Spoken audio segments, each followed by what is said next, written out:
Thank you for the introduction.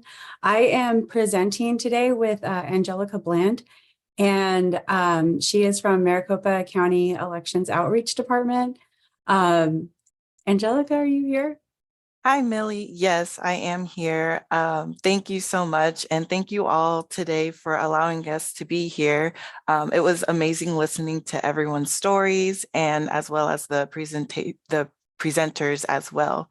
Um, as Millicent said, my name is Angelica Bland, and I will represent Maricopa County elections today.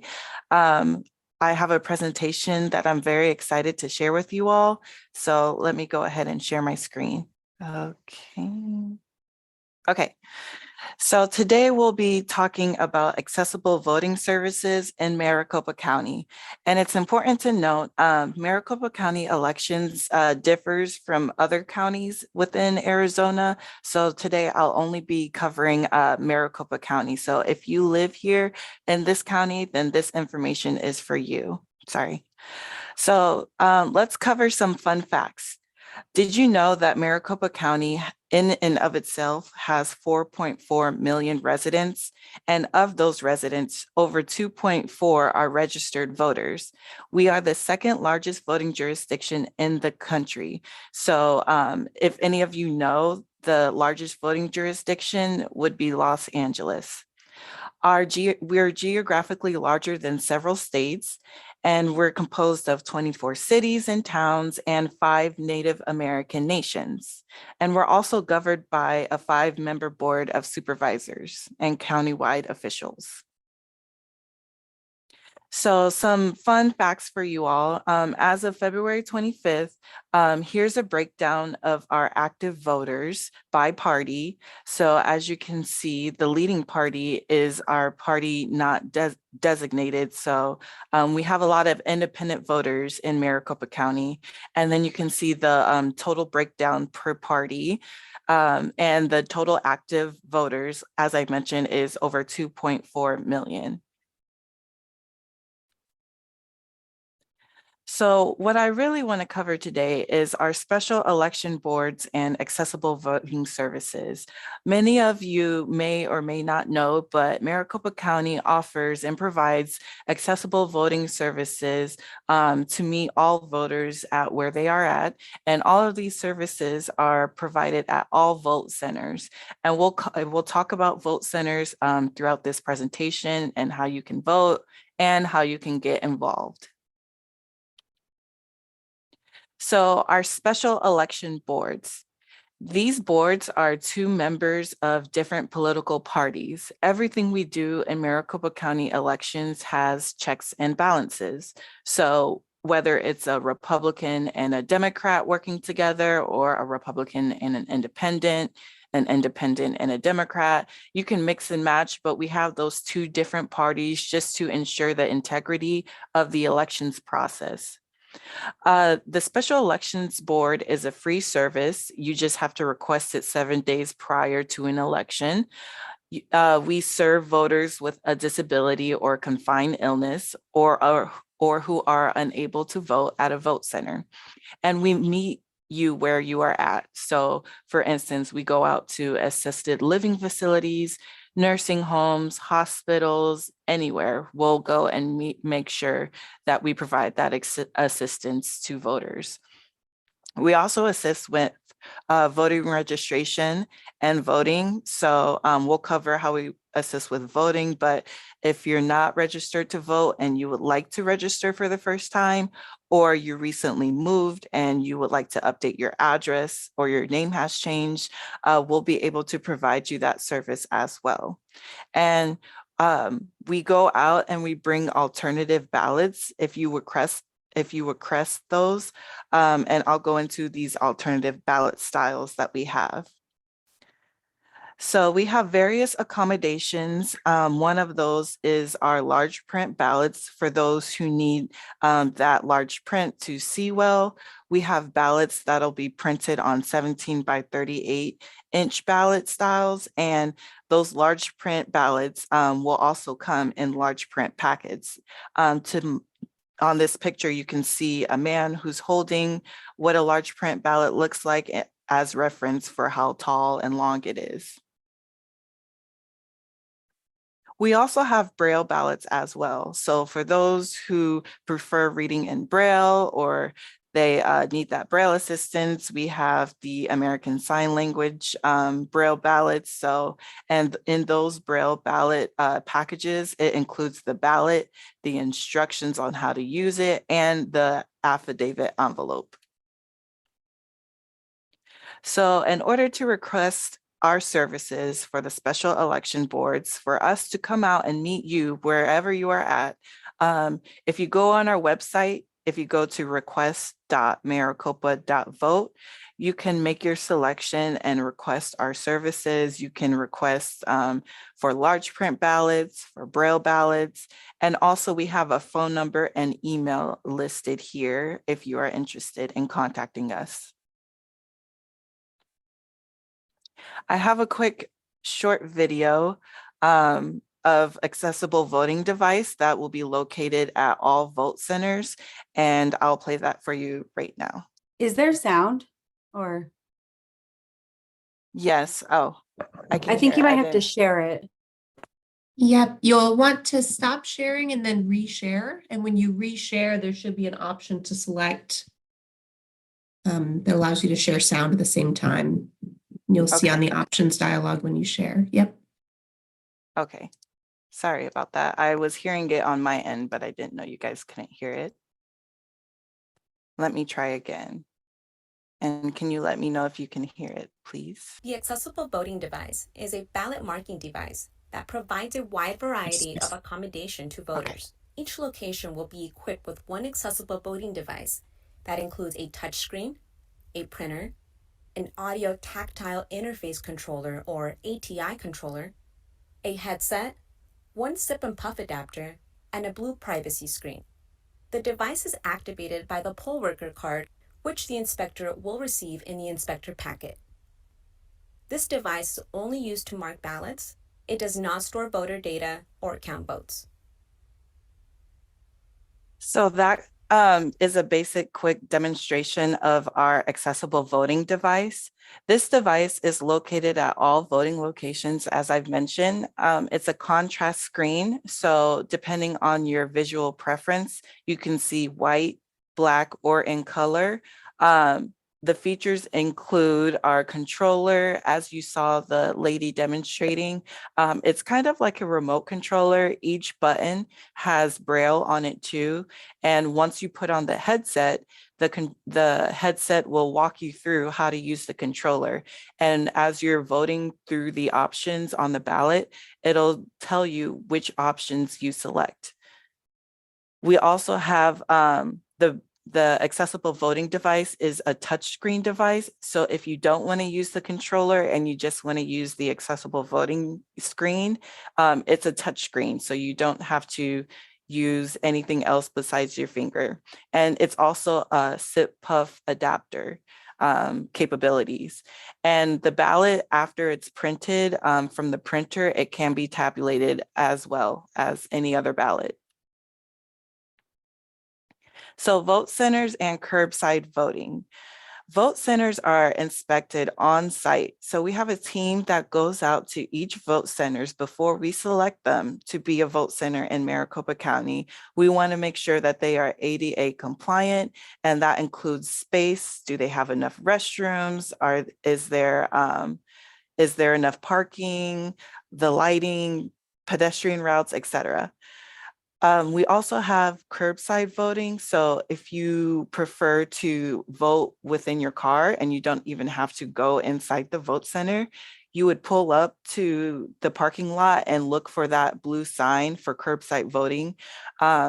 You would call that number, and then one of the vote center poll workers will go out to your car and give you first we'll check your ID and we'll verify your information, and then they will input that information inside the vote location on our site book, which will then print out your ballot, and they'll go back and give you your ballot so that you can fill it out in your car.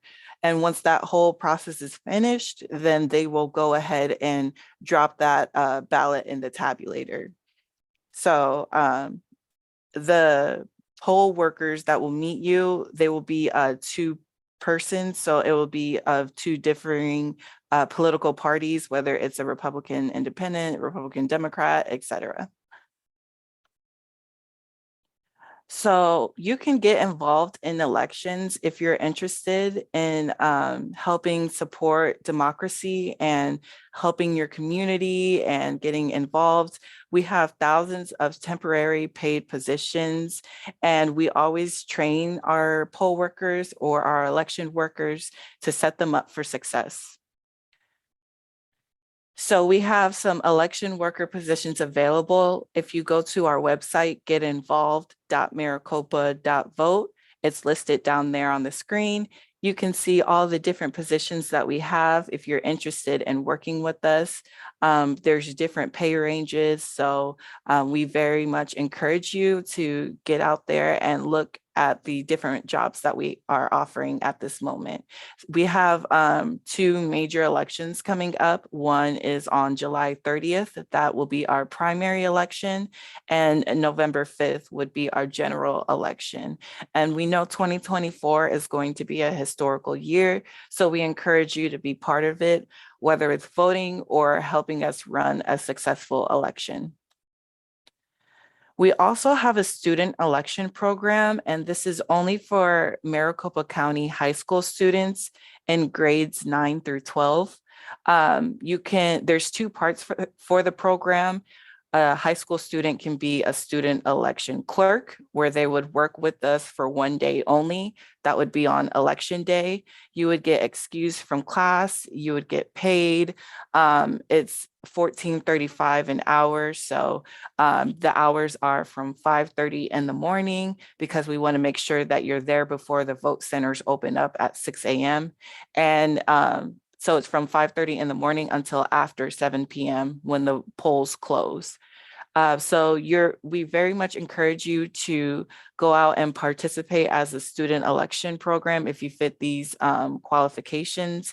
You can also be a student election leader, where you would complete a set of curriculum, and then at the end you would get a signed certificate by our Maricopa County Elections Director. Currently is Scott Jarrett. So that will look really good on your resume or for future college employers, if that's what you're looking to do. So in Maricopa County, we also do voter outreach. I'm part of the voter outreach team. So we have in-person meetings as well as online outreach. We have a monthly Just the Facts newsletter that basically shares with all of our voters what's going on in the election world. So if you go to justthefacts.vote, you'll be able to see and subscribe to that newsletter. I just have one more video to wrap this up, and I encourage you all to get out there and participate, whether that's voting or participating with us by working as a poll worker. So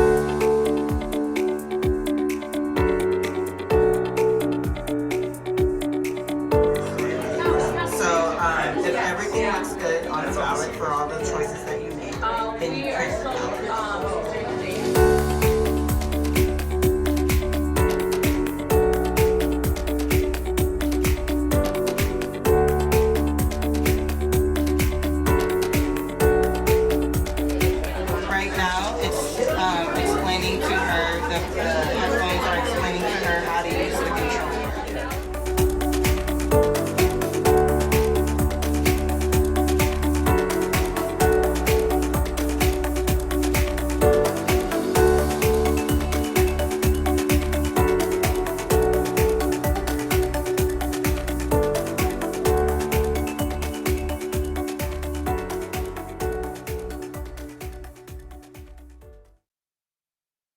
Thank you all so much. And now I'm going to turn it over to Dr. Millicent Pepion.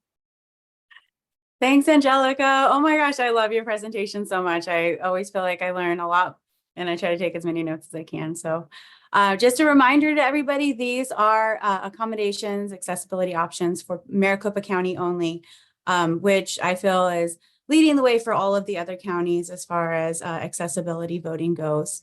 My presentation is a little bit different. But it does touch upon the same things. As tribal liaison, I did want to relate this to the Native American disability community specifically. And so what I have here is presentation. Let me go ahead and start it. Of course, hold on one second. I can't. How do I start this? I don't know. Okay, view. Oh, slideshow. Okay, from beginning. All right. So I will be covering the history of Indian voting rights in Arizona, what persons under guardianship means in terms of the law, voting challenges for Native peoples on and off the reservation, hints about Section 203, which is a law that requires the state of Arizona to provide information in Native languages, implementation of various laws related to disability law, federal and state, and then some other accessibility options. So I'm going to go through these pretty fast. I draw a lot of my research from Patty Ferguson Bonet's 2015 article, The History of Indian Voting Rights, where she outlines that since 1924, when American Indians became citizens, we were given the right to vote, but that right was immediately taken away for Arizona natives in 1928, when they stated that natives who were living on the reservations were deemed persons who were under guardianship. And so as domestic dependent relationships, they said that are members of domestic dependent nations, that we were unable to do things such as voting by status, by our citizenship status. And so we didn't have the right to vote in Arizona for from 1924 until 1948 with the Harrison versus Levine case, which was a gentleman from, I believe, Fort McDowell and also Gila River. They petitioned the government. They were veterans, and they said that they wanted to vote on the reservation. And they took that issue up to the state Supreme Court, and they said that that we could vote. However, from 1948 until like pretty much still today, we as Native peoples, there's a lot of hurdles for us to overcome with voting. And, you know, up until 1972, they did have literacy tests going around and talking with Native peoples. There are cultural barriers. For example, in Hopi, they don't have a term for county recorder in their language. And actually a lot of these terms that are deemed election language, they're things that we have to translate culturally and invent new words in the process of doing it. So those can change from whatever part of the reservation you live from, and also, you know, where you are. So anyhow, there's a lot of hesitation in voting for Native people still. There's a lot of discrimination for us, those that try to vote. Our physical addresses a lot are contested. And then just historically, we have underfunding of basic infrastructure. You know, voting centers are not ideal for our communities because we don't have steady internet services in some of our communities. The roads and accessibility to the voting center may not be paved. And so if there's a rainstorm or anything like that, like we don't have access to those polling locations. Also our education and is underfunded. So we, you know, a lot of us Native peoples that live on the reservation, we may not even show an interest of voting beyond our tribal councils. Even though, you know, we would, by putting in our members in county, state, and federal government elected positions, we would, you know, position ourselves better for funding in those three areas. So anyhow, the major thing that happened in this article was that we do accommodate Native language speakers in Arizona by way of Section 203. And we do have to provide election services if requested in Navajo, Hopi, Apache, and O'odham. However, we are finding in the Secretary of State's office as we go to different counties who's actually implementing these laws or which tribal peoples are requesting these services, language services. And we're kind of finding these different things that a lot of elders are mainly affected by language services. And a lot of them who speak native languages may not be able to read or write in their native languages. And then there's that thing about translating these terms. It's not a direct translation. These are like cultural introductions into, state and federal politics. And if there are any groups that are trying to revitalize their language, it would be important to include this part moving forward in our language services efforts, like language revitalization efforts, I mean. So anyhow, moving forward to accessibility and voting. And I guess before I go here, to summarize is, if you're a Native person here in Arizona, it has always been designed for you not to be able to vote. And it's very important that if you can vote, you do, even if you are disabled. And there are ways for, if you are disabled, that we have to, by law, accommodate you on and off the reservations. And I see sometimes going to reservations that these accessible voting efforts that they have in Maricopa County aren't necessarily translated or given to our reservations. And at the Secretary of State's office, we want to help Native communities get these accommodations by, well, I'll get to that in a second, but, it's just, that's kind of what the next part of my presentation is bringing accessible voting to the reservations and making sure that everybody who can vote, including our disabled Native peoples, that they do vote, they want to vote, and they don't feel intimidated or threatened, but supported. So this is by law what we have to allow, no matter where you live in Arizona. We have to have accessible voting for all peoples, including Native disabled peoples and all Native peoples. These are the types of disabilities. This is what the law defines as a disabled person in the state of Arizona. Any of these, diseases, disorders, physical, mental health disorders, we have to accommodate those if requested. And that's what is a big thing. It's not something that people want to do if they don't have to.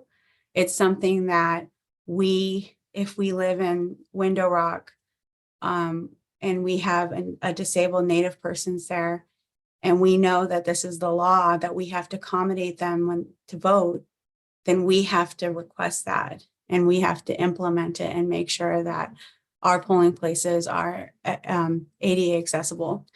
And so, these are the 6 qualifications to vote in Arizona, and I wanted to kind of touch base about number 6.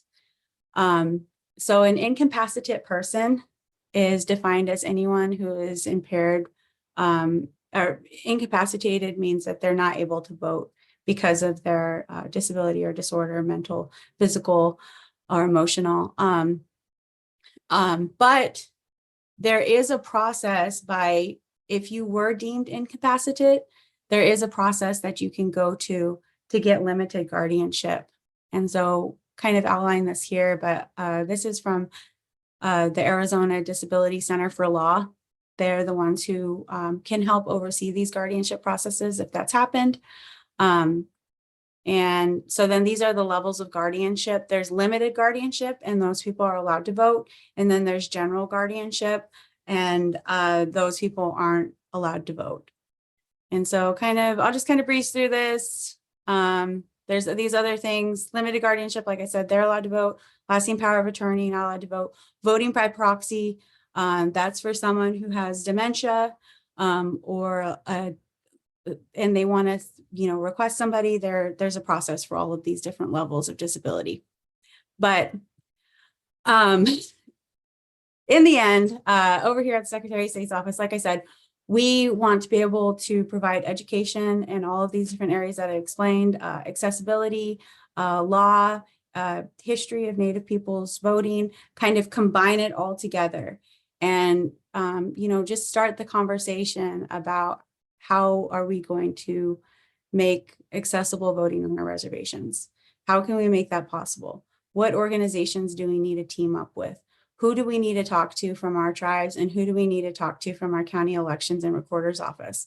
And if you ever need to have any, if you ever want to start those conversations, you're always welcome to contact our office. If you live in Maricopa County, we can definitely get you in touch with people like Angelica and her team, Veronica. There's a lot of really great people in Maricopa County. In Pima County, recorder Gabrielle Casares Kelly is there. And we also have folks all over the county working. In Apache County, we have Craig Sozi. So we do have funding. We do have access to grants specifically for these services. We have a show, it's called Native Voting Hour. It's the last Tuesday of every month. And we talk about issues such as this, such as accessibility for Native disabled voters on and off the reservations, and how to make sure that we're holding the government accountable to making voting accessible for Native peoples on and off the reservations. So we also have scholarship, fellowship opportunities. And I hope that wasn't like too all over the place. It's kind of really big concepts, and I wanted to talk about the history of voting for Native peoples and then talk about, current issues that face us, such as those that face disabled Native voters on reservations. And I know that those are two big topics to jump from, but I did want to bring Angelica here to show you what is available to you, whether you live in Maricopa County on or off the reservation. But I just feel like they're leading the way in providing and holding the government accountable to that ADA accessibility. So Angelica, did you have anything else to say? No, wonderful presentation, Millicent. We just got someone in the chat, Tyler Burns. He says, is the accessible voting device, will that be available in Coconino County or other counties in the state of Arizona? I think it is. I think they do have like a voting accessibility device. But if you wanted to, go ahead and drop my information down and I can get you in touch with the elections department there to confirm that. Like I said, most of these accommodations, accessibility options happen by request. They happen by community members recognizing that there is a need for this service to be implemented at their polling location for someone in their family or one of their friends. And they take the initiative to hold the government accountable for this. And so it's a process, and we can help walk you through that process to how you can work with the elections department and also get some of this grant money to make sure that your polling locations are ADA accessible. Perfect. It looks like we have no other questions at this time. All right. Well, I don't. Oh, sorry. One more just came in. HB 2876 is attempting to restrict mail-in voting procedures. What is the Secretary of State doing about it? I do voter outreach. So I just, my job is to kind of go out there and connect communities with their elections and recorder's office to see, how we can make voting accessible and improve the turnout rate for these communities. I don't deal with the legislation aspect, but I can tell you that Secretary Fontes has a whole team dedicated to watching the voting committee and all of the laws that are proposed through there. And if that's something that's, he's going to know about that more than I do. And if you want to email me, I can direct you to the place. I'll have to ask my supervisor where I can find the information for that specific bill. But I could get you some more information if you want to contact me. They said, thank you, Millicent. So that's the end of our questions. Thank you. Yeah, and thank you again, everyone, for your time. And I just really wanted to, in this conversation of Native American disability, just remember that during the season of voting and elections, that we cannot forget our Native voters who are disabled. And so if they live in Maricopa County, they are immobile, they are welcome to have the special election board come out to their house and they can vote in their house. I know that there's the Kaka Village, and they said that they brought the special elections board out over there for one voter. and we're going to try to work with Salt River this year to bring the special election voter committee to an area where seniors live so that they don't have to leave their house to vote. But there's a lot of options out there for our Native disabled voters, and we need to make sure that they're able to vote. And so I really appreciate everyone's time. And yeah, go vote. Let's go vote, Den. Thank you.